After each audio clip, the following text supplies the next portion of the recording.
Sonic, the heart of your system.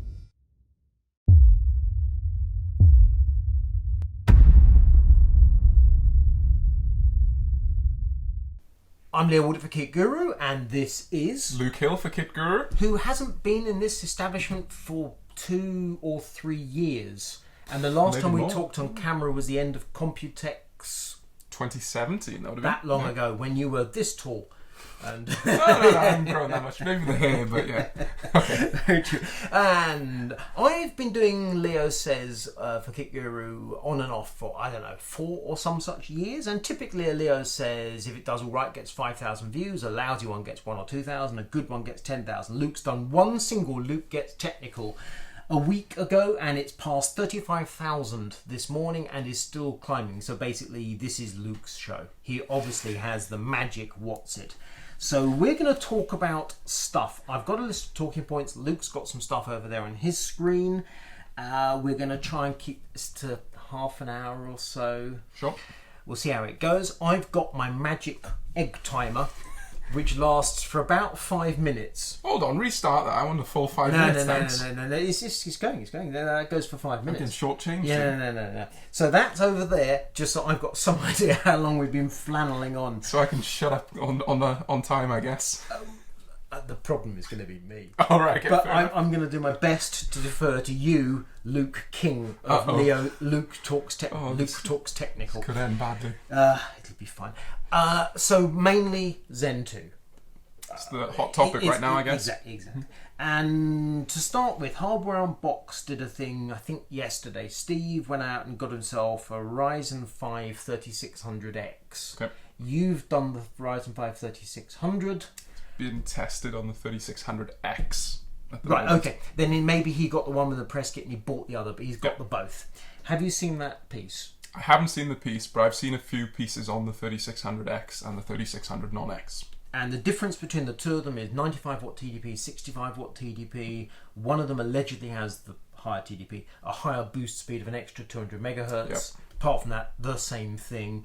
And they come packaged with a different CPU cooler. They do, yes. Stealth and Spire. Yes. That's and then there's about a £50 pound euro price. It's difference. About 50 quid in the UK. Yeah. It's $50 or pounds. So a significant difference, and in percentage terms, really significant. Yeah, Steve's testing, 20%. They are the same. Change the cooler across to processor, and they just perform the same. Are you surprised? And what's that all about? I'm not really surprised, to be honest, and the reason I'm not surprised is because Precision Boost 2 is, in my opinion, so effective at giving you the clock speed that you can get out of your individual piece of silicon on a decent motherboard. So putting the two chips in the same motherboard with a good enough power delivery system, the same cooler, I'm really not that surprised. So the business about with a K SKU Intel CPU, locked, unlocked. In this case, the X is analogous. Yeah, it used to be XFR, but they actually give you higher XFR rate. It's not the case now, really, is it?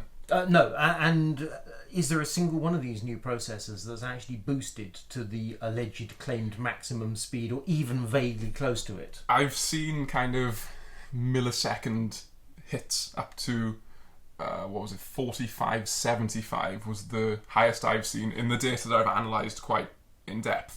And that's based on a 2 milliseconds, I believe. I think it was a 2 millisecond polling period in HWM4. So, I mean, obviously AMD suggested that the processors can boost in less than 2 milliseconds, and like 1 millisecond. To make sure I got my maths correct, in milliseconds 00, so you're talking 002 seconds. So it's 2 1,000ths of a second. So quite quick, yeah. So not very long. No, it's not very long, but you can see by eye if you look hard. I'm kidding, it's cool. So the 95 watt TDP, 65 watt TDP number in this instance would appear to be nonsensical. Yeah, well, the thing with the TDP there is obviously AMD, and it's specific in the reviewer's guide, they calculate or kind of use TDP in a different way to how Intel uses TDP. And obviously there's a lot of confusion. TDP is in watts, but watts is energy. It's an energy-based term with obviously the inclusion of time. So people confuse this for electrical watts from your wall socket. It's actually not. It's watts as far as how much cooling power or energy you need to dissipate. And the problem there is obviously it causes a lot of confusion. But in this case, I think 65 versus 95, I'm not sure if the 3600X really needs the 95 watt TDP as such. If you kind of go back from what I just said and kind of think that 95 watts is going to be loosely related to the power consumption, well, it doesn't need that either, because Zen 2, the process and the architecture is so power efficient, it doesn't really hit the maximum current or thermal limits that we see in Ryzen Master, like we saw with the 12-core chip. So it doesn't seem to be much Going difference. to my little cheat sheet, which I've done, a little spreadsheet of the different Zen 2 Ryzen 3000 processors. So that 3600 Ryzen 5 comes with the Stealth cooler. The 3600X comes with the Spire. The rest come with the Prism. And Wraith Prism, which I think means with added RGB from memory. Yeah, it's a nice cooler, that is, to be fair. It's not bad. And they did a decent job with the Zen Plus Ryzen 2000 processor, and they started providing coolers with that. And if you're looking at money, does Intel give a cooler with any processor these days? Definitely not with the K-SKUs, but other ones I don't know. And even if it does, a cooler you barely want to use. Yeah, so it's a good these are pivot. proper coolers, and these are all Cooler Master coolers, as I recall. But Prism for Ryzen 7 3700X, 3800X, and then the Ryzen 9. Would you use a Prism cooler on? Check my notes across Ryzen 7 and Ryzen 9. Would you use the Prism on your Ryzen 7 or even your Ryzen 9? I would happily use the Prism on the Ryzen 7 3700X. Yep. Because obviously the 65 watt TDP, so in theory, if you provide that much cooling capacity, I think the Prism is actually rated a higher TDP. I think it's kind of a bank higher. It's supplied with a 105 watt processor. Precisely. So it's theoretically, I guess, overkill for what you need for the 3700X. So yeah, I'd happily use it with that chip. If I was buying a Ryzen 9 12 core and spending, was it £480, I would be happy to spend a bit more on a good cooler, to be honest. Totally agree. That's not to say that cooler isn't a good cooler. It's perfectly adequate, but I would spend more so that I can ensure I'm hitting those maximum boost clocks for a longer period of time. Okay, and then continuing that thought, Ryzen 7 3700X, 65 watt part, 8 core, 16 thread, Ryzen 7 3800X, and the fact I have to have a list of these things to remember the blooming things, 8 core, 16 thread, 105 watt part, allegedly slightly faster. Yeah. Certainly more expensive. Again, your 50-60 quid difference. And as you say, approaching Ryzen 7 3700X, £320, 3800X, £380. So again, 65 watt, 95 watt, 65 watt, 105 watt part. Yeah. To be honest, I mean, I've seen a lot of people quite excited by the 3800X, and I'm a little bit surprised by this, because obviously typically you get a higher TDP, you can get those higher clocks, but the way that we've seen Precision Boost 2 working, arguably so effectively, I know we're not hitting the maximum single core frequencies for the maximum quoted boost clocks, but we've seen it working quite well across heavy all-core loads. I would argue that you don't really need the 3800X. I would personally just save the money and buy a better graphics card, buy an SSD, even buy a better cooler maybe, so you can sustain those boost clocks for longer on the cheaper chip. And the 3700X, sits in a really nice sweet spot, I think. I think it's nice from a TDP perspective, really power efficient as we saw in our testing, and it's good overall performance. To be honest, it's comparable to the 9900K in a lot of kind of productivity workloads. So I think that's a really nice sweet spot at that price point. I was talking to Luke before he started doing the testing for Zen 2 for the launch of on KitGuru, because I did the Zen Plus and Luke wasn't with KitGuru. You've been with KitGuru in the past. This Luke Talks technical video where people said, who's this new Luke chap? Luke was here some years ago. He went away to do academia. He's returned. So you predate me. I do. On KitGuru. Yeah, I joined KitGuru in the young days. Not in life. But Luke predates me. Just got good moisturiser. Yeah. So I did the Zen Plus launch. You did the original Zen. I did Zen Plus. You've done Zen 2. So we're having conversations before you started testing Zen 2, and should we just ignore it already? Yeah. It was only ever a visual joke. It was optimistic. I think we'd stick to it. And my advice to you was the algorithm for Zen Plus was so blooming good, and that's with the XFR2 thing going on, that I said manual overclocking to my mind was going to be almost certainly a waste of time with Zen 2. What was your experience? I would say that's not the case. I think manual overclocking is, in my opinion, proven to be somewhat beneficial. Now, the reason I say somewhat is because obviously Precision Boost 2, the way AMD has tuned the chip to operate based on the algorithm, it's sitting in what they perceive to be the most efficient segment of how the chip should operate, so as far as overall power, overall thermals, overall frequency. However, we have seen that realistically, even on your 8-core 3700X, you're not going to be boosting past about 4.1-ish all-core using Precision Boost 2. So there is another 200 or so megahertz available with manual overclocking. Now, previously, you would manual overclock, but you would lose the benefits of XFR in the case of Ryzen 1000, which would boost up higher than what you get on an all-core overclock. And to an extent, that was the same with Ryzen 2000. But with the current issue, shall we say, with the AGESA code limiting the boost frequencies away from what is the suggested maximum, actually you're not necessarily losing much boost performance when you manually overclock to say 4.3, 4.35. Oh, but are you gaining anything? Yes, you seem to be. So are you gaining anything significant? Well, it's not really that significant because I guess 200 megahertz on 4.1, that's like, 4.5-ish, 4.5 to 5% roughly. Yeah. So you're not gaining anything significant, but you get a bit extra free performance. So we're enthusiasts. I like a bit of extra free performance if you've got the stability there. I think a lot of people do, but you are taking it out of the efficient power window, and we saw that. Yes, because they're so efficient out of the box. And we saw something like when AMD launched the Vega graphics.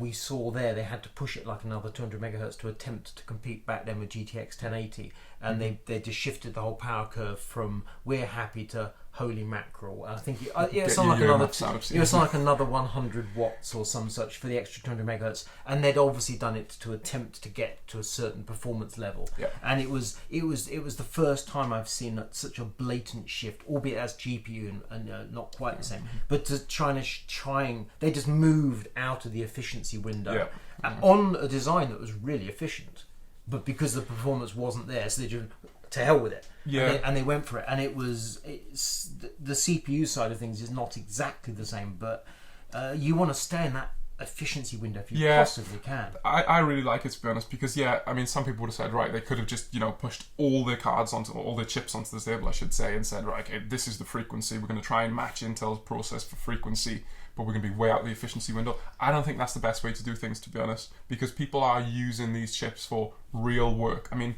obviously the lower end chips, Ryzen 5, I'd say primarily gaming centric, they're really good gaming chips, but for Ryzen 7, the 8-core, the 12-core, they're using them for real work, where a lot of the time is money, but you have to pay your power bills too. Yep. So you don't want to be wasting energy.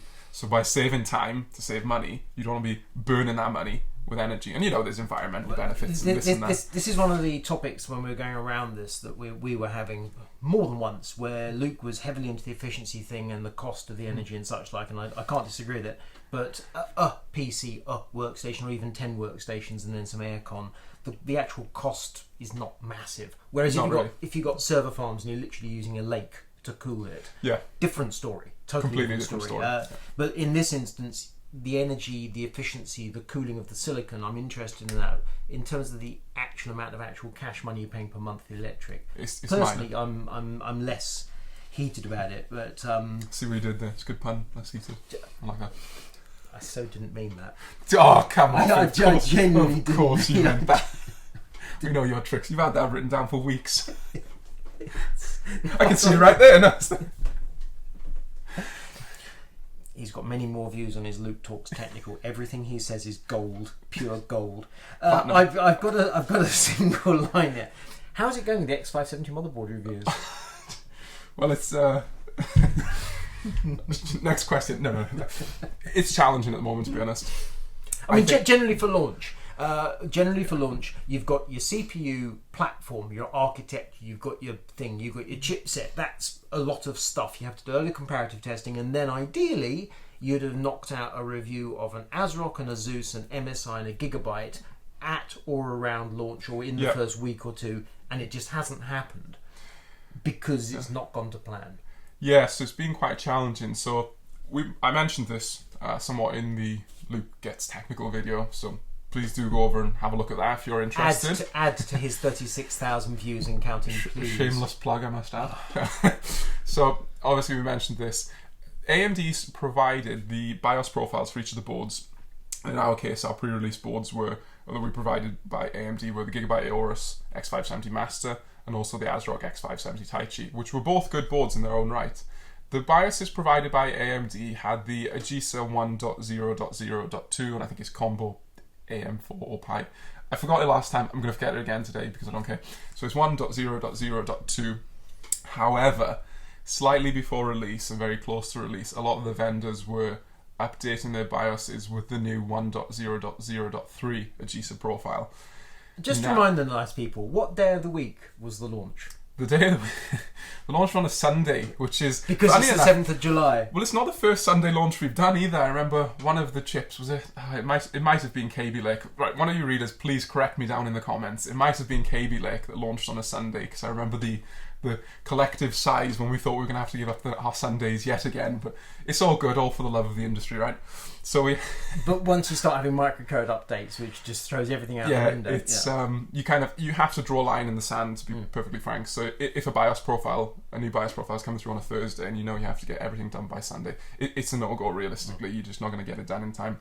And that was kind of the case with the motherboard testing, when we heard murmurs that new BIOSes were going to come through with a new AGESA code. But these are always of questionable stability, because the AGESA code has to be moved through pretty quickly to the BIOS vendors. Then they have to work quickly. And there's a lot of guys out in Taiwan and all over the world developing these BIOSes and working really hard to test these BIOSes. But there's only so much testing you can do in a very short period of time. I'm sure that usually they'd go through numerous loops to test X, Y, and Z. But in this case, when you're racing against the clock and the powers that be say that you have to get a BIOS profile out, it's just not possible to do significant testing. So I think what we've seen is some of the issues through, I want to say, rushed BIOSes. That might be a little bit harsh on the motherboard vendors, but I'm going to say rushed BIOS profiles. We're seeing some of the unusual errors and some of the performance issues that we wouldn't typically see. They are present in the BIOSes. Also, I'm not from conversations I had with some of the motherboard manufacturers during Computex, some of the technical people, I'm fairly confident that the motherboard manufacturers did not have a sample of every one of the Ryzen 3000 CPUs. I believe that's correct. I saw on one of the motherboard vendors recently on their BIOS webpage, and I can't remember which one. It may have been ASUS or ASUS, however you pronounce it. I'm going to say ASUS because I'm Bosch. It may have been ASUS. And I think there was suggestions on there that one of the BIOS profiles, one of the earliest BIOS profiles, so maybe 7105 or something like that, supported X, Y, and Z chips. And then a slightly later profile actually supported, I believe, the 12 core and some of the other chips, which does suggest that they had some of the other chips to test with and build a BIOS profile with earlier than they had, for example, the 12 core.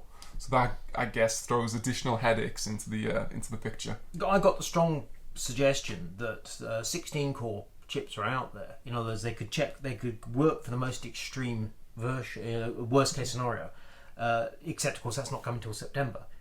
And yet the chips for launch, no, which may not necessarily be an issue in the sense of if it's all being handled by. But it says to me the motherboard manufacturers are more dependent on AGESA than we'd like to think, because that microcode and the dynamic XFR2, whatever, the Precision Boost 2, thank you. PBO. Not PBO.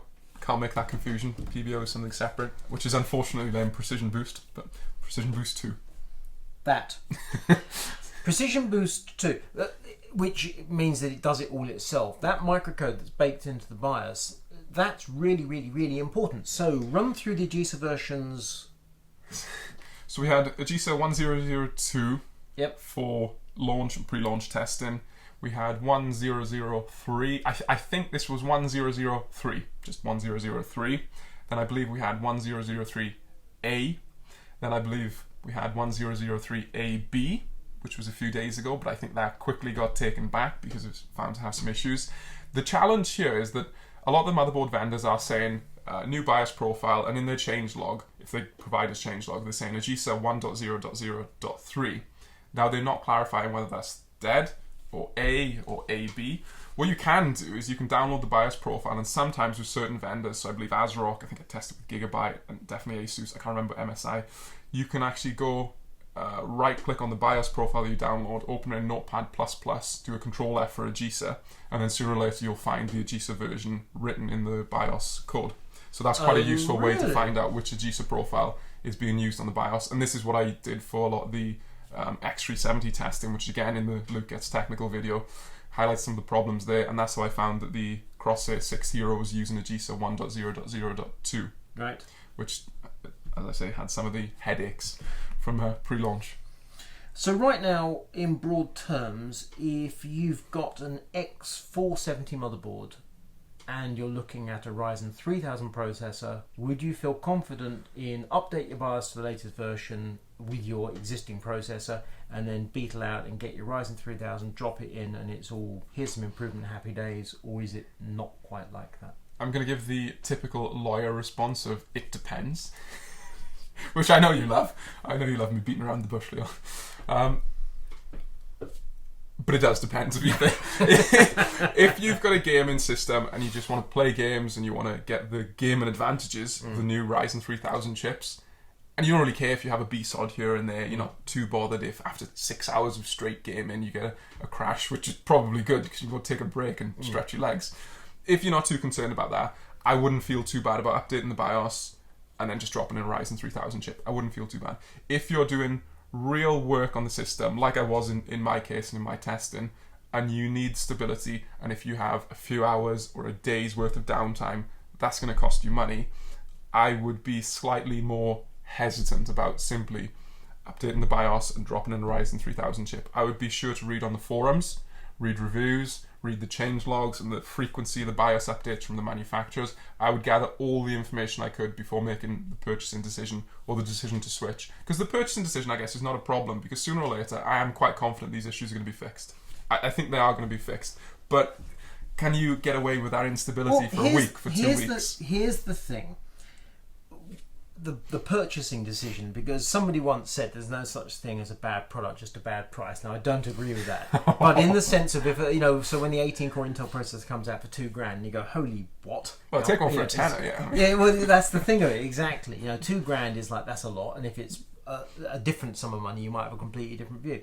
So that's an extreme argument, but there's some truth in it. There are at the moment 4 platforms that we're interested in. LJ115X for Coffee Lake. There is X299, which you may not be interested in. Skylake X isn't it at the moment. No, I'm interested. TR4, Threadripper, and AM4. Mm-hmm.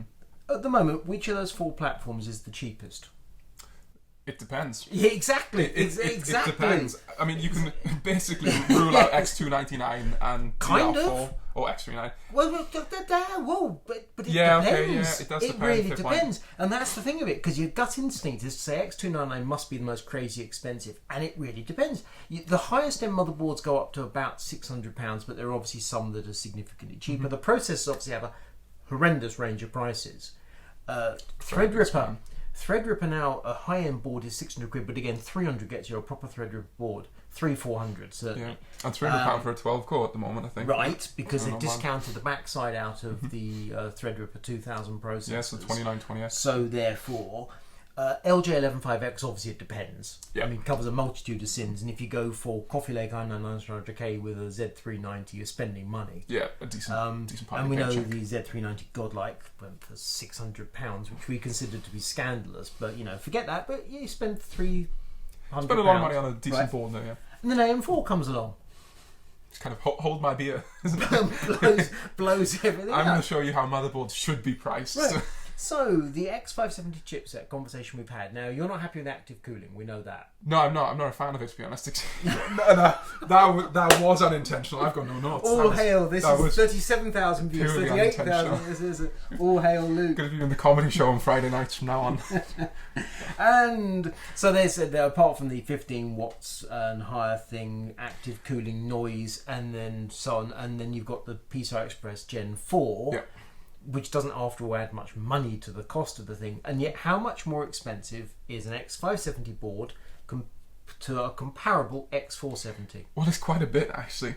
I mean, even your bargain basement, if you like, X570 boards are starting at about £160, £170. Whereas your lower end X470, I mean, they were kind of 100, 110. Yep. But once you step it up to something you'd really be interested like in, kind of the mid-range type board where a lot of X570. gamers, mid-range X570, you're talking kind of quickly getting towards £300, which is at least £100 more expensive than X470. And then beyond that? And beyond that, you're talking in excess of £600, which I have to be honest, I'm quite shocked to see on a mainstream, because this is still a mainstream platform. I mean, it might offer the performance to contest that claim, but it's a mainstream platform, and £600 plus is... Well, £700 plus. But if we take the Gigabyte Extreme board out of the equation, because that is a different animal. That's you different. could That's argue passively cooled, they've engineered that thing. Yeah, you could argue it's somewhat justifiable, So I guess. yeah, we'll take the Extreme off the table, we'll take the Godlike off the table, because to my mind MSI is just having some sort of joke, which is how many features can you pack into one motherboard and then come up with a comedy price. Let's take those two products off the table. And there's going to be no EVGA because they don't do AMD. So again, the other people who do some extreme things in motherboards, and we'll just stick with the mainstream. And you're looking at £400 for there are a number of boards at £400 for AM4, which is I think the jaw on the table is kind of But to play devil's advocate, you've now got the compute performance on the CPU side of things to justify dropping a pretty penny on the motherboard. I'm not saying that's what you should be doing or that it's nice for us consumers, but if you did want to go all out on the motherboard, you've got the processor performance to back it up, whereas that wasn't the case. I always go back to this 2.5 years ago when we were looking at Piledriver and the FX 8000 series, and it was a completely different picture. It was the dark times, shall we say. So if you take a motherboard around the an X570 motherboard around the £400 mark with loads of good VRM stuff, loads of PCIe Express 4, lots of everything, and probably a load of RGB. Of course, why would you not have RGB? It's 2019, Leo. And in your mind's eye, are you pairing this with an 8-core processor or the 12-core processor? I am still very confident, and this is even in light of all of the backwards compatibility issues that we're seeing. I'm confident that, look, in my opinion, if you're spending $300 plus on an X570 motherboard, you should be buying at least the 12-core. Because if you're what do not... you mean, at least the 12-core? Well, the 16... You mean the 12-core? Well, the 16-core in the future as well. Yeah. But here and now, I mean, it makes... only the 12-core, yeah. But quite clearly, because otherwise, because if you're saying the 16-core, then you're saying don't buy it for the time being. You're saying hold off till September. I'm saying if you want to buy an X570 with the plan to go 16-core... Unless you're suggesting the good people spend £480 at the last count on the 12-core, and then in a few months' time, potentially go out and swap it for the 7... Sure, why not? We're enthusiasts, right? Yeah. Well, it depends. If time is money, then maybe that next 2 months... Okay, if time is money. Now, if time is money suggests you're talking rendering, video, that sort of thing, why wouldn't you have Threadripper instead? Because the architectural improvements of Zen 2 are, in my opinion, justifiable to look at the mainstream platform over Threadripper. And personally, if I was buying at the moment, I'd be looking for my usages in somewhere in the 12 to 16 core range, and I just wouldn't want to buy the 16 core Threadripper at the moment. Threadripper 2000. Threadripper 2000, correct. Segues. So, when, Luke, does the 16 core Ryzen 9 come out? September. And what else are we expecting around about September-ish? The new NFL season. No, I'm going to put that one out there. Oh no, I've eaten some time. Right, we're going to cut that in premiere. So we're expecting September time. Well, maybe kind of September, October Q4, at some point. Q4. Yeah, Q4. But I mean, hopefully, Threadripper 3000 based on the Zen 2 architecture. Okay. Now, how much do we know about Threadripper 3000? Pretty much zilch. Right. So we're moving heavily into speculation territory. And we're not breaking any NDAs. Because we don't know a damn thing. I haven't signed one. So, Threadripper 3000, we are assuming is going to be Zen 2 architecture. It has to be. I don't think it would make sense if it wasn't. Okay. It just wouldn't. It wouldn't make sense. And we're expecting a new platform, so we're going to call it X59. I'm calling it here X599, even though that's picking a number out of the air, because X399 has been around for a while. They didn't update from Threadripper to Threadripper Plus. Yeah, correct. They stuck with X399. This has to be an update. It just has to be. So Threadripper 3000 must surely come in 24-core, 32-core versions. You would think. It can't come in lesser versions, surely. I mean, that would be... It might do, but a 16-core Threadripper 3000 would be a very strange thing indeed. I think it would be justifiable, personally. Okay. I do, because I think the benefits of quad-channel memory the higher PCIe lane count and the ability to upgrade in the future, which, yeah, I mean, that's kind of negligible. But then some of the other factors, like the higher power budget that is allocated to the physically larger chip, I think a 16-core could make sense. Okay. And I know that's kind of silly because the initial Threadripper 1000 had an 8-core that everybody thought was kind of stupid because you had an 8-core Ryzen chip. But I think 16-core the is a 8-core different Threadripper point. was never popular. No, it wasn't, but I think a 16-core on a high-end desktop platform, which justifiably has the PCIe lane count, the memory channels, and the other goodness to back it up, I think it could be justifiable. I'm going to go out on a limb and say it could be justifiable. Okay. If you disagree with me, please tell me you disagree with me. So and you tell me think I'm wrong. the entry-level Threadripper 3000 might start at 16 cores, I think it might. I think it could be justifiable if it does, in my opinion. and then 24-core, 32-core, Yeah, we think just have to be there. It would make sense based on the kind of the CCX design, yeah. And that obviously gives you more cores than you get with Ryzen 3000, which obviously is a direct benefit. And we assume the platform will support PCI Express Gen 4. It would Because have otherwise, to. what's that all about? Yeah, it would be kind of insulting if it didn't, to be honest. Right. So that would be 3 versions of Threadripper 3000, and then the other question after that is, and this is definitely pure speculation, 48-core, 64-core, which again is the epic Rome territory, Yeah. and that's one heck of a lot of silicon. A lot of cores. That would be something to behold, and in a sense totally unnecessary, because what would it be competing with? Itself. I mean, Right. well, yeah, I guess. So, on the one hand, could they do it? Of course they could do it. I mean, Yeah. Rome, they're doing Rome. Basically And, proves they can do it. Yeah. right. So, and Rome, I believe, is meant to launch 48-core, 64-core to follow. So, therefore, Threadripper 3000, 48-core could be a thing. God knows what it would cost. Yeah, it's quite A lot. And as to who would need it, because the next Intel down, I mean, what's the biggest Intel you can buy is 28-core. I think so, yeah. I can't remember off the top of my head. Yeah. They've got that monster which is double that, either double making it 48 or double making it 56, which is crazy money and crazy TDP. But then Threadripper 3000, I guess, is going to be crazy TDP potentially when you go to the Yeah, when you go to the higher core count, it's going to have to be. Yeah. unless the speeds are dog slow. Which you would hope they're not. I But- mean, it is a kind of a prosumer chip after all. It's not data center, so you Threadripper want 3000, Threadripper whereas 3000, yeah. whereas the rumours for Rome are slow clock speeds, like 2 gigahertz, 2.4 gigahertz. I mean, it's Which a is- huge number of cores. Yeah, but that's, I guess, fine in certain data center applications where you want the highly parallelized. But on the operations. prosumer, I'm rendering stuff, I'm video editing, Yeah. or whatever it might be. Loads of cores running slow. Is- There's no not a lot. Well, I've not experienced the benefit of that. Yeah, I think there's still enough prosumer and consumer applications and workloads that justify high clock speed. There's Yeah, not a case of 1,000 servers doing the same one task where you can design your code, be highly parallelized, and benefit from more cores as opposed to clock Right. speed. I don't think that's the case in the prosumer market. So pulling back to the thing then about if you're looking at buying a £400 or even £500 AM4 board with RGB Of course. and a 16-core processor for 720, you're up to about 1,100 odd pounds. Yep. Now that's dual channel memory, so you've only got to worry It about is. 2 modules.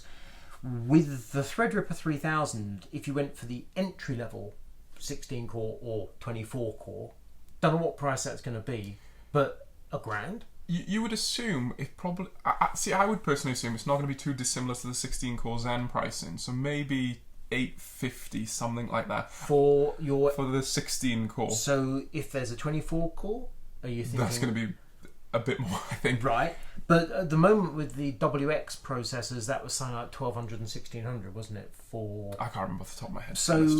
so that would say to me that £1,200 for a 24-core potentially, and that's in a different league, and that's a different platform, and that just sounds like it's a wait and see, which for the prosumer market. So that suggests to me that the higher end of AM4, if you're waiting and seeing the 16-core, because you're not, I cannot see many people buying a 12-core now and then buying the 16-core. Yeah, I think you're So right. if you're interested in the 16-core and you're waiting until September, that says to me, well, if Threadripper 3000 comes around, say October, I mean, not if it's next year, but if it's sooner rather than later, then there's just that sitting on your hands waiting for, which is a terrible situation to be in. It's always the case in this industry, isn't it? There's always something bigger and better around the corner. So kind of, if you can wait, maybe wait and see.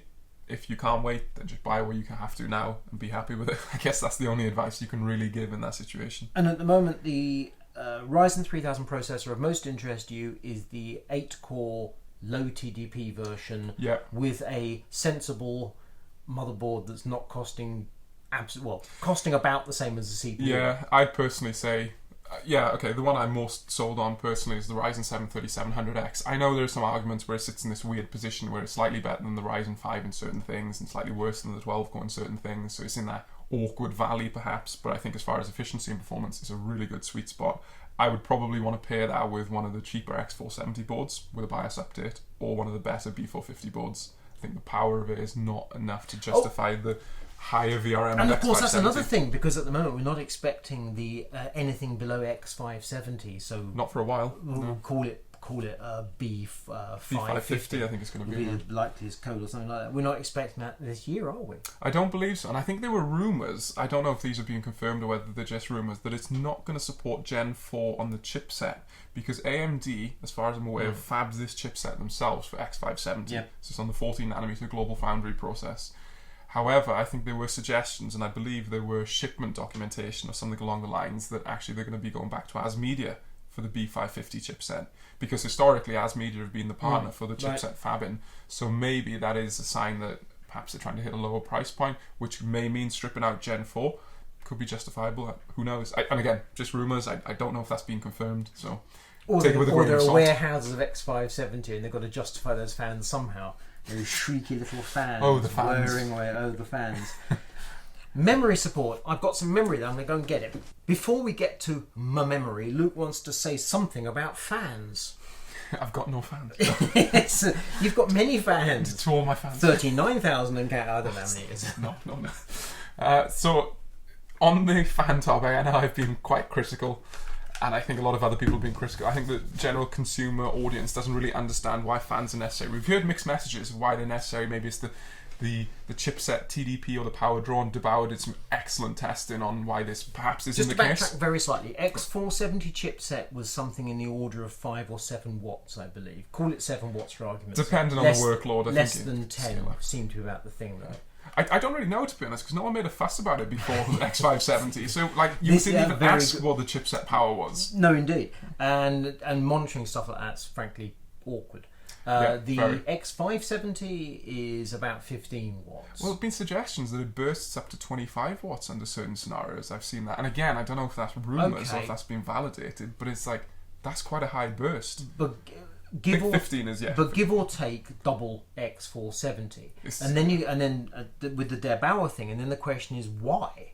And there hasn't actually been a legitimate answer. I don't think there's been a conclusive answer. We've heard some suggestions that obviously the spike in of the chipset power, obviously power usage in this case is going to be dissipated as thermal energy. Hang on. It sounds like you're saying the power draw is higher because the power draw is higher.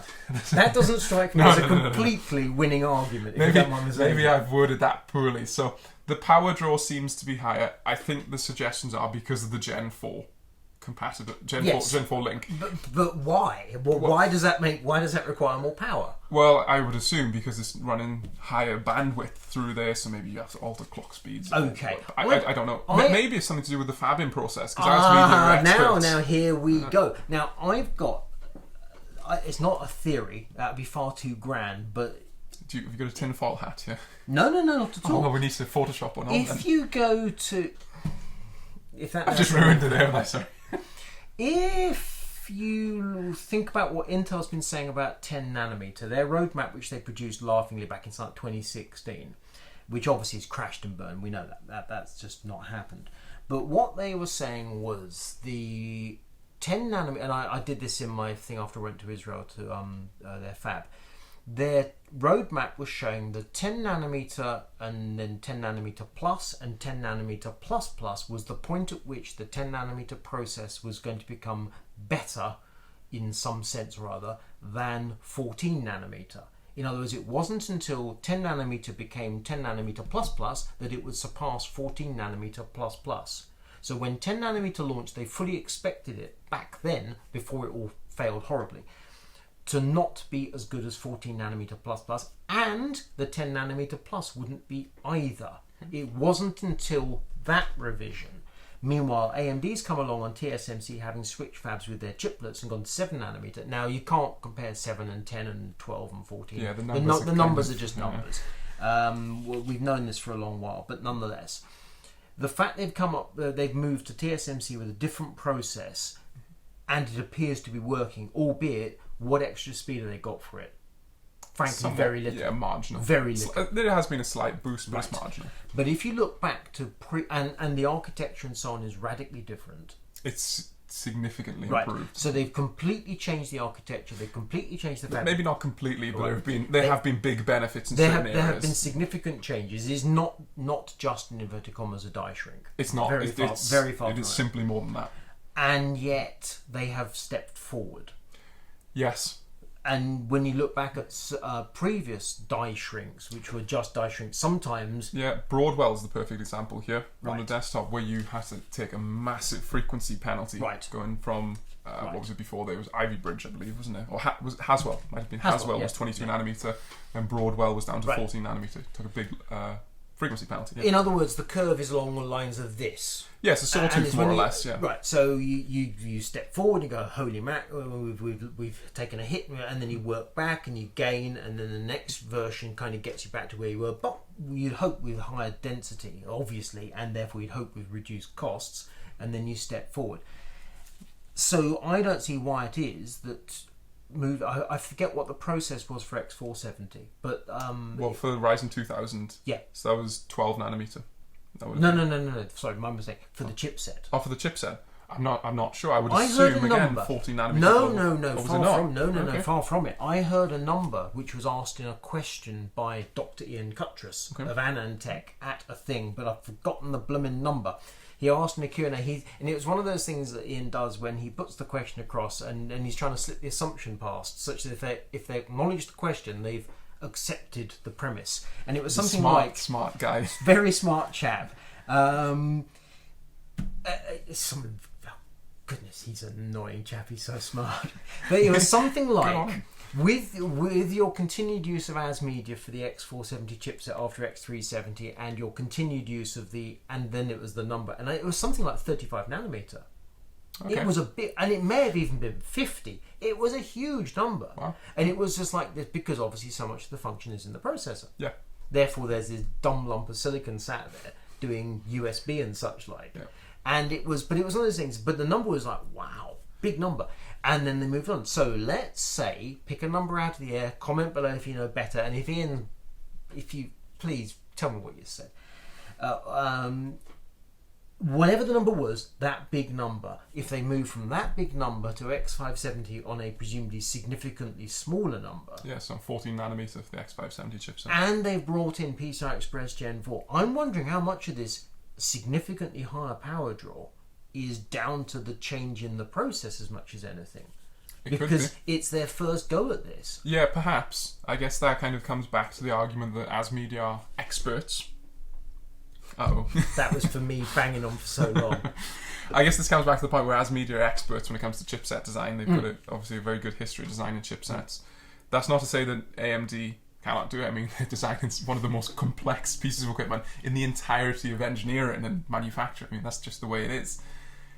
But obviously a chipset is a different beast to a CPU or a GPU. So perhaps there is some power efficiency benefits left on the table. Perhaps it's just because there is more functionality in the X570 chipset compared to the previous chipsets. So you do get more, I think PCIe lanes themselves are one of the big benefits. You get more as far as quantity goes. I don't know. There's a lot of theories. So Well, I'm going to say this. I don't know. Really, that amazingly long me banging on. The droning sounds of droning aircraft, drones overhead seems entirely appropriate. The droning sounds Julio. Yes, exactly my point. I don't think there's been anything approaching an explanation for this. And therefore I'm saying changing fabbing process and everything and changing manufacturing and all the rest of it is as good an explanation as any. However, it is quite clear to me that the motherboard manufacturers, I assume pretty much on instruction from AMD, have used the opportunity of putting a fan on the chipset to also therefore move air around the M.2 slots. Yes, so this was one of the points. I mean, first of all, the fabbing process, unless it was a really efficient, really smart legacy process node they were using before, you would assume that coming down to 14nm Global Foundry would reduce the power consumption, you would assume, unless there's significantly more logic or more transistors built into the chipset. Yeah, so again, we don't really know, I guess. But yeah, correct. With the motherboard vendors, there have been suggestions, actually they're cooling the chipset, that actually the fast M.2 devices are to blame for putting a fan on there, because the M.2 devices in the vicinity of the chipset are benefiting from airflow. And I do want to contest this point, to be honest. Perhaps I shouldn't contest it, but I'm going to. Why not? I want to contest this, because if this was the point, I am quite confident they would have tested this. Okay, maybe not confident, but I would hope that they would have tested this before with maybe X299, X399, Z390, all of which you have high-end boards with 3 M.2 devices, and those M.2 devices can consume a lot of power. Why have we seen no boards with fans to benefit the M.2 devices on those chipsets, especially on the Threadripper boards and the X299 boards, which are prosumer workstation boards, where you will be hammering SSDs for sustained write periods, which is perhaps less usual on a mainstream chipset like Zen. Like Zen 2 X570, sorry. Agreed. Agreed that active cooling on chipset and in the lower half of the board has not been a thing at all on any of those platforms that I can think of. So I'm going to say none of them. It's here and there on certain boards, but I cannot remember the last time it was across the board that most of the offerings had a fan. I cannot remember. True. And I wasn't suggesting that's the reason why they put a fan in the chipset. I'm just saying that having done it, it's like, right, we've done this lousy thing, and sometimes with a small shrieky fan, because MSI was quite proud that they put, I think, a 45mm fan. Their fan is good. I must say that. Their fan is good. And they are genuinely chuffed with what they've done. Good as far as chipset fans go. Right. Because, as we know, 45mm is obviously a very small fan. What diameter are the other fans approximately? Smaller. I don't know, but they're they're smaller, because it gets funny to the point where you've got a fan, and obviously you have a 120mm fan, you've got the hub, and you can see the blades. It gets so small, and they can't shrink the hub and the motor anymore, where you can barely see the blades. And therefore, and that's the thing I was actually getting to, is the hub is a huge part, massive percentage, and the hub doesn't flow any air. The hub is just dead space. So therefore, they've got diddly little blades on the outside shrieking around. I think I've seen some over 5,000 RPM. Yeah, and MSI was really chuffed, and I hope I haven't got this wrong, because they've got fan curves, so they've got 0 speed and stuff. Yeah, they have got a good curve. Albeit, it doesn't really run at 0 hardly ever. I wouldn't want to run it at 0 RPM, actually. Yeah. But I think they top theirs out at like 4,500, which to my mind sounds horrible. But in the context of others going at 5+ is like all hail MSI on this one. Yeah. But it's like talk about lesser. It's a smaller sin. Yeah, it is. If you can get away with, if you have to have a fan and you can get away with running a lower speed fan, they're still going to do a decent enough job. Great. I mean, again, I'm going to keep it quite brief. But the thing with fans is not just the noise, because it's always the old argument of, well, just put headphones on. Don't bother showering, just put antiperspirant on. So I don't buy that argument personally, especially on a platform where you're going to be doing workstation prosumer type usage. You want low noise, in my opinion. It's just another point of failure. And that, in my opinion, is the bigger concern, because these small fans whizzing around with very high RPMs, which is putting more fatigue on the motor. And if they're cycling up and down as you're having the bursty workloads. Absolutely, because they're talking about having curves. It's not just fan spin. It is. Curves, it's proper control. So unless you have the hysteresis, I believe that's the correct pronunciation of the word, correctly, you can have a cycle up and down of the fan speed. And that does put mechanical fatigue on the motor, on the blades, on the entire structural frame of the fan, and that is a problem in my opinion. That's why I don't think it's just a case of, well, put headphones on or you can't hear it anyway. I think the extra point of failure is problematic. Conversation I was having with Cooler Master at Computex, and I didn't get a definitive answer, and I haven't had an answer subsequently. So Cooler Master people, I asked a question at Computex and never heard back from you. Leo's not happy. Yeah, no, it's not that I'm unhappy. It was to do with fans on air coolers on CPUs, because they've got some vapor chamber coolers that are monstrously capable. They're relatively small looking things, and yet they'll handle like 180 watts and some such. It's like, pick a number you think it can handle and it's double. Yeah, very dense performance in there. Amazingly so. And then they're talking about the various fans they use, and they had kind of a bunch of things in line, and they're saying, oh, that one's a rifle, that one's a plain bearing, that one's a rifle bearing, that one's a fluid dynamic, and then there was another type. So I was saying that's terrific. So is the fluid dynamic, has it actually got oil in a chamber, or is it in the sintered bronze bush, or whatever it might be? And I was getting somewhere with the conversation, because that's how I spend my Computex. Talk to me about your sintered bronze bush while you're at it. And context. No, that's technically accurate. And if anyone's got a lewd imagination, then they know what sintered and bronze means. But they were talking about this one lasts for X thousand hours, this one lasts for X thousand hours. I said, well, in the context of that, what counts as enough? How many thousand hours counts as effectively infinite? Mm-hmm. You know, you're talking consumer platform after all, and they typically talk about 8 hours a day and so on and so forth.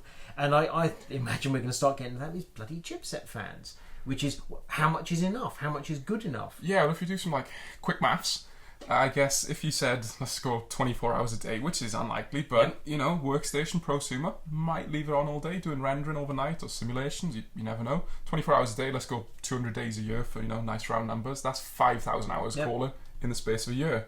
That's probably 5,000 counts as that's their version of life. Precisely, and that's only 1 year. So this is where the problem comes. Are we going to see situations where the likes of overclockers and Amazon are going to be selling fans for your chipset so you can manually replace them? Is that going to void your warranty?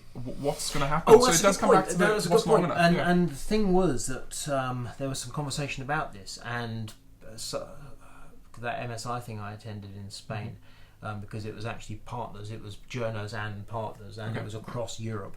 And you get this weird thing going on where you have Eastern Europeans have a different view to the Spanish, to the Brits and such. Like. Yeah, the regional markets are quite different. It really throws up some points. And they were talking about, can we get replacement fans? And essentially, the answer I took away from it essentially was no, because they're all different. They've all got different length cables, different connectors. Yeah. They're just all different. Mm-hmm. So no, what you get is what you get. And the idea of a universal cooler, no. Yeah, and I think that's something that if fans are going to be the tradition going forward, I think that's something that the industry needs to look into. I mean, nobody buys a CPU, puts on a CPU cooler, decides they want an upgrade and thinks, oh, I've got a proprietary CPU cooler. It doesn't work like that. So if it is something going forward that's going to be more common, I think we need to have an industry standard for chipset fans, maybe. Right, now CPU coolers come under ATX. So you've got areas and keep out areas and such like, and how much clearance you've got. Yeah, that's dependent on the platform, isn't it? Yeah. But if you're doing a cooler for an ATX board, as long as it keeps within these parameters here and doesn't go into those, then you're all good. Yeah. And I think that does depend on the socket, though, doesn't it? So AM4 versus 11.5X will be different, I believe, because I think Intel or AMD spec those keep out zones. But I'm not sure that chipset coolers come into the same territory. I've seen no reason as to why they would. No, they need to fit the board and they need to be clear of the graphics card, obviously. Any expansion cards, so they've got to be below the height of the slot. Yeah. So they've got to be yay thin. Mm-hmm. But beyond that, no, it's entirely proprietary. Therefore, good luck with that. And the other thing about that came away from this MSI event was, because they're clearly looking for all the features, but they're trying to big up the fan. I mean, in fact, they are well aware that the active fan is not a good thing. So therefore, they're going with, you've got bigger and quieter, and it's doing these other things. It's a reasonable compromise, I guess. That. Yeah. And then they were saying that heat pipes on the higher end models that were connecting the chipset to the VRM coolers, and therefore the active cooling on the chipset is also active cooling for the VRMs. So in the event your single fan fails, it's actually more serious than that, because it's potentially affecting everything. But again, it comes back to this argument. We've seen a lot of high-end boards, especially on the high-end desktop platforms, in the past running perfectly fine without fans on the VRM coolers. Yep. This is the problem. I'm not sure how many years ago, maybe 4-ish years ago, probably when Intel started pushing more things on chip and more things on chipset and taking away the likes of the North Bridge. So obviously the North Bridge went well before that. Yeah. But as more things were on chip and the chip was handling more things. So probably Haswell with the FIVR, which was the fully integrated voltage regulator, where a lot of the emphasis was pushed on chip as opposed to the motherboard VRM circuitry, I believe. Yeah, but AMD doesn't do that, does it? No, so... And then you pronounce it FIVR. I always call it fibre in my mind. Well, you're not Welsh. You can get away with the problematic accent. But however, the fully integrated voltage regulator, as you say. So, AMD doesn't have fibre. That's an Intel thing. Well, yeah, the fibre was an Intel thing. I believe it was introduced around about the Z97, so Haswell, Z87 too, so Haswell era, where they took the voltage regulator on chip. Yep. And I think perhaps this was the point where the motherboard vendors saw that actually a lot of the stuff was moving on chip with regards to power delivery and voltage regulation. So maybe there was less emphasis on the performance of the VRM solution. And that for Intel. For the Intel platform, Right. but realistically, Intel was the only game in decent town. platform at that point in time. Yeah, so And then for the Intel platform. And then when Z370 came along, yeah, so and that AMD was came along there, we've now got 8 cores. yeah, precisely. So the chipset and the voltage regulator heat sinks moved to be more of an aesthetic thing. They were just a block of metal that looked cool because you didn't really need to cool all that much energy from them.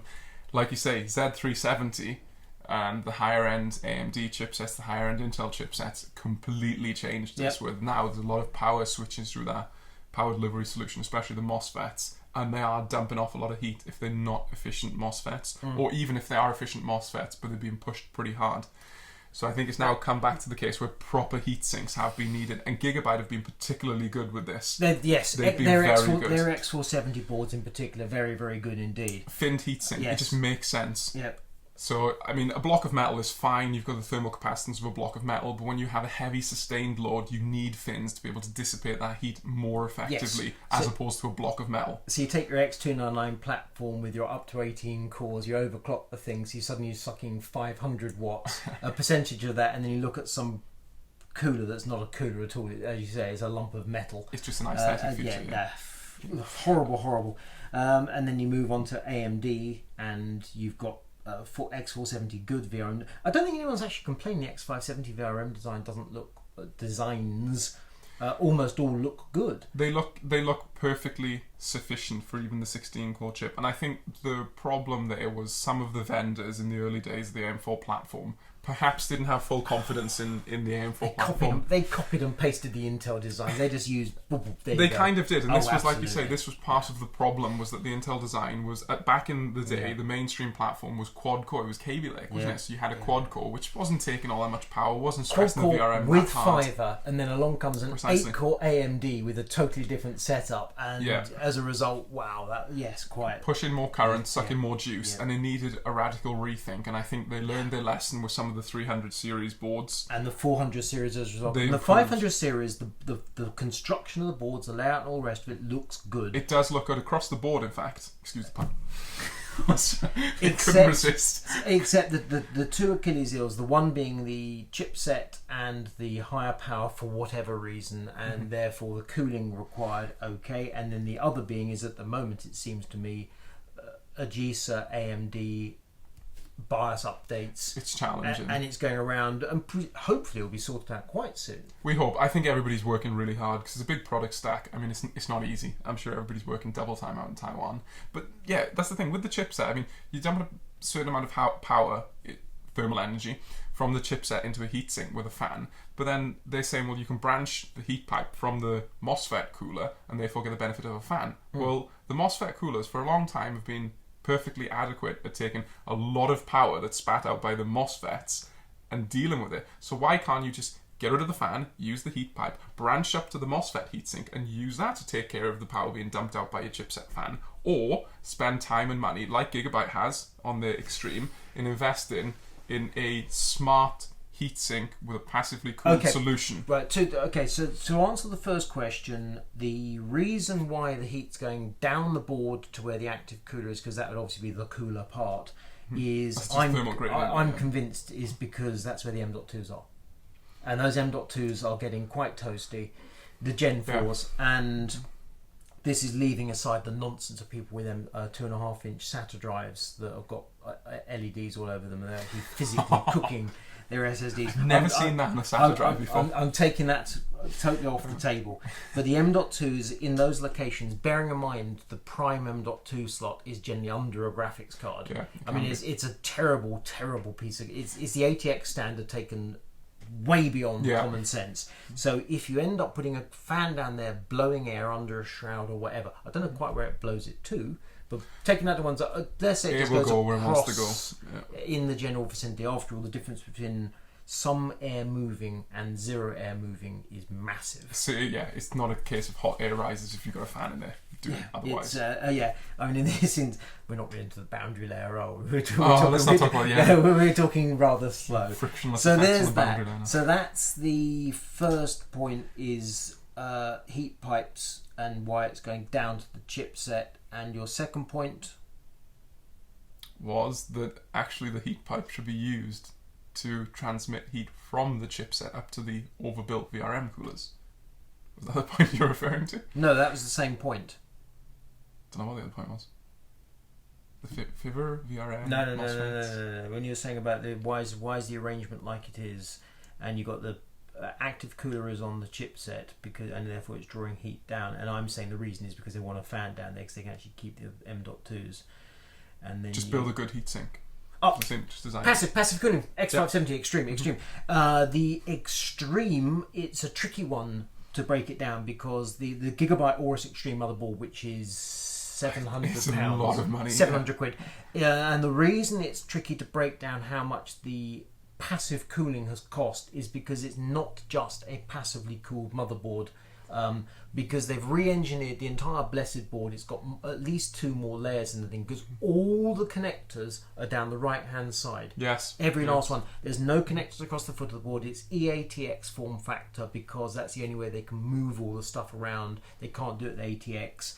And it's almost like the final flourish is the passive armour. And the cooling, and therefore the fact they don't have an active chipset cooler is because of everything else. Perhaps. So there's so much stuff they've done with that board that I have no clue how much that your fairly reasonable statement of simply put some proper passive cooling on the thing and dump that wretched little what's it might be a perfectly sound comment, but that's on that one board which costs £700 because they've done so many other things. Yeah, because I think the argument with that board was now that they've built a smart power delivery system that is so efficient is that you're not getting inefficiency losses because this is the board with the actual genuine 16 phase VRM controller, which is using 14 actual proper phases for the V core, 2 for the memory, 2 for the SoC, and the 14 phases are each I think 70 amp stages. They're massive. And what is 14 times 70? Oh, that's a lot. It's 1,000 in round money. 980, yeah. In round money, 1,000, and then that's at what operating voltage for the vehicle would you expect? I guess if you're overclocking, a max of like 1.45. Don't tell AMD we said that. But if we go for 1.35 to be nice, that's 1,350 blooming watts. It's a lot of power. So, even more than that. Well, yeah, okay, it's about that. Give or take. But the point is, if it's 1 volt, it's 1,000. Yeah. And obviously you want to halve that for efficiency and all the rest of it. But nonetheless, the point is that board can genuinely, really properly feed 600 or 700 watts to the CPU and be within same parameters. You're probably going to run into the thermal overprotection problems on the MOSFETs thermal problems on the MOSFETs before you hit kind of peak power delivery. Oh no, but forget peak. Go to 50%. Well, even 50% is absolutely crazy, I guess, isn't it? So it's a lot of power. 50% is an enormous amount of power, but the hardware is way within its safety parameters. I mean, totally happy, efficient. It's truly efficient, which means that thermal armor is probably doing next to nothing, whilst feeding 600 watts to the CPU, which is like, wow. So, before I get to my memory, finally, your £700 motherboards are allied to your 65 watt TDP £300 processor. Just don't do it. Just please don't do it. Well, if you do, send us a photo because I would love to see that because I think I will cry a little tear actually. Although the motherboard vendors will be over the moon, I'm sure. Oh yeah, they'd be ecstatic. Yeah. And we like the motherboard vendors. We like them all. They're all good people. Hard workers. And kind to their children and good with pets. They're lovely people. If you say so, I guess. I'm just being generally we love them all. G.Skill sent me some of their Trident Royal Z or Royal Z if you must memory a little while ago. I haven't got around to reviewing it. I need to, but they are also pushing their Neo memory at me. Now this is the display box of their memory. Let it come to life. There we go, that's the power feeding. Ooh, shiny. Behold. Oh no, there's one. It's different. No, it's different. That's because that is the Trident Z RGB at the front. Which pops out? Wow, I haven't seen that before. Well, it's just basically That's fantastic. Yeah, I want one. it's really good. It's really good because the RGB is done through SPD, and then you can pop out your other Trident Z Royal, and then the others, and you get in the realms of the differences. So your G.Skill Trident Z RGB's just got a diffuser and LEDs in the top, and it's that. And then the Royal is either silver or gold, and it's all lovely. But here's the thing, and I'm not just showing off the fact I've got this hugely expensive memory. I still need to. I'm not jealous. Yeah, is that this Royal is 3200 megahertz 16. This is 4017. Oh, okay. Whereas this Trident Z RGB over here is 3216. So the same as so that and that are the same animal. It's just basically more heat spread. Probably the same die underneath. They're all B die.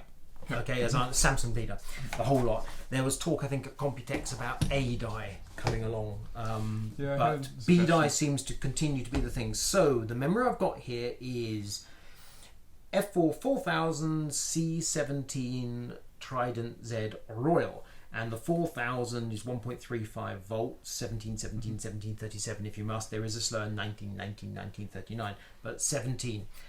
And they're saying it'd be nice if they did it on AMD because that's the current thing. They've also got Trident Z, Trident Z Neo, which is also B die, and they're the interesting ones. Looking at my cheat sheet because I cannot remember this stuff, is 3214.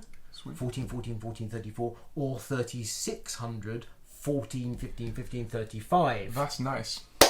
Why is that nice? Why is that 3600 better than that 4000? Right, get rid of the timer to start with. So that's smart. So the reason I was shaking my head when Leo said 4000, stick it on AMD, is because with Zen 2 and Ryzen 3000, the memory controller has been significantly improved. So you can run these higher speed memory DIMMs. I think we saw, was it 4.5 gigahertz in the LA event? AMD's been shown off with an MSI board. I think it's probably higher now. They've been on crazy speed. However, the challenge is once you pass 3600 megahertz, and this is 3600 megahertz according to the reviewer's guide, don't get confused with 3733. It's 3600 megahertz.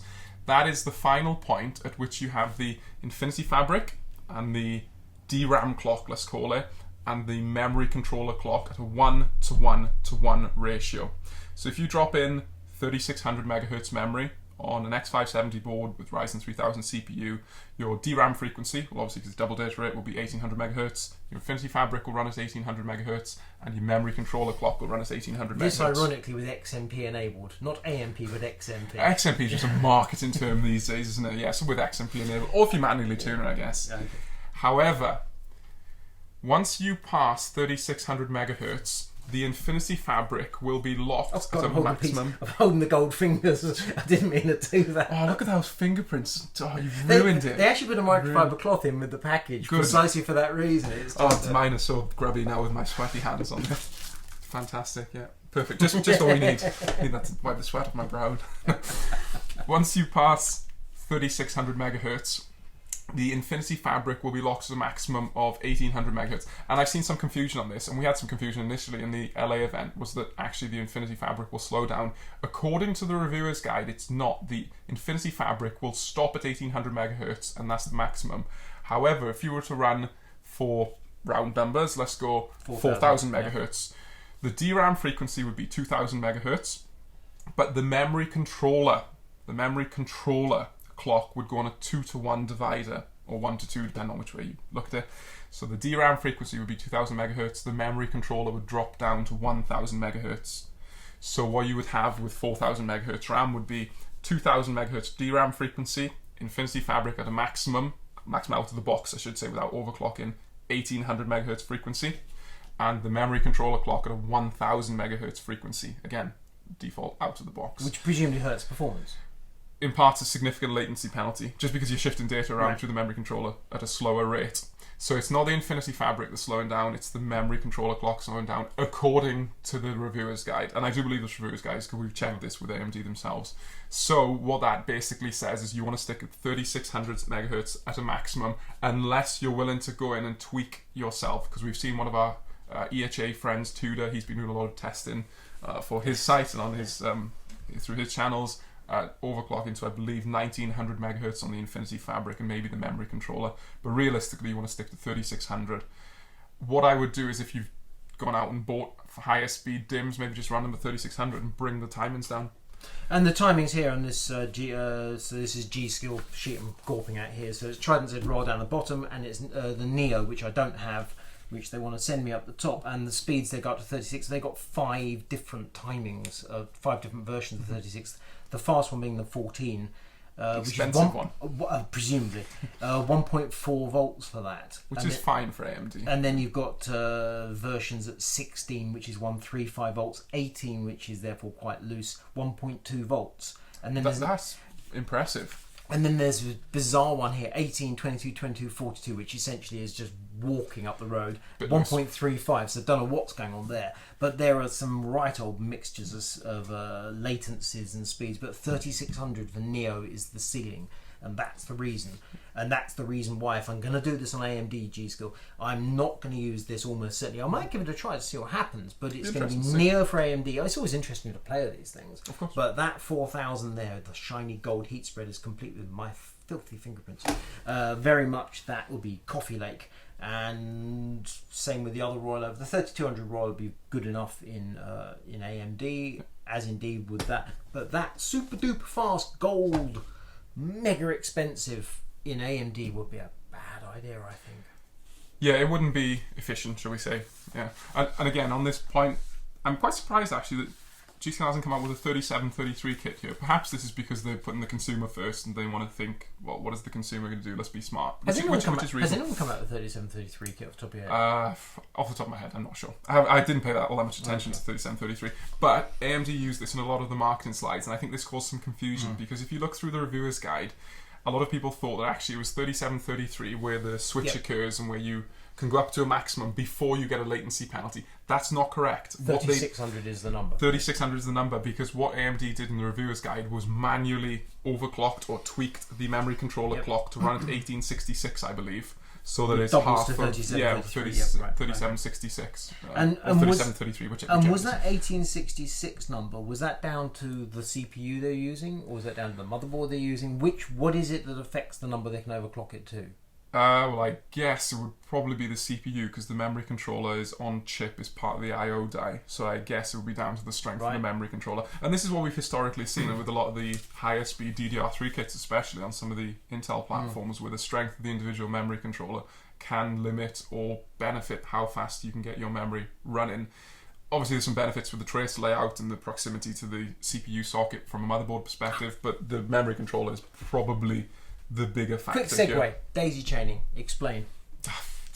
I guess it's just going from one DIMM to another one to another one to another. Because obviously it's dual channel memory. It's something that's really cropped up on these X570 boards. It's been listed as a feature. So dual channel, even though you get 4 slots on the motherboard, almost in every case that I can think of, but they're dual channel. Therefore, most people are going to populate with 2 modules. You'd think a lot of the market is going 2 modules, yeah, and it's advisable because of the ability to run 2 modules at higher frequency with ease compared to 4 modules. And therefore the connection goes from this slot to that slot and from this slot to that slot. So if you populate the 2 nearest, it's quicker than if you populate all 4. Yeah, but there's obviously this funny thing where a lot of people have to populate the pair that's furthest away. So blank, dim, because of what we saw in the previous days because of CPU cooler compatibility.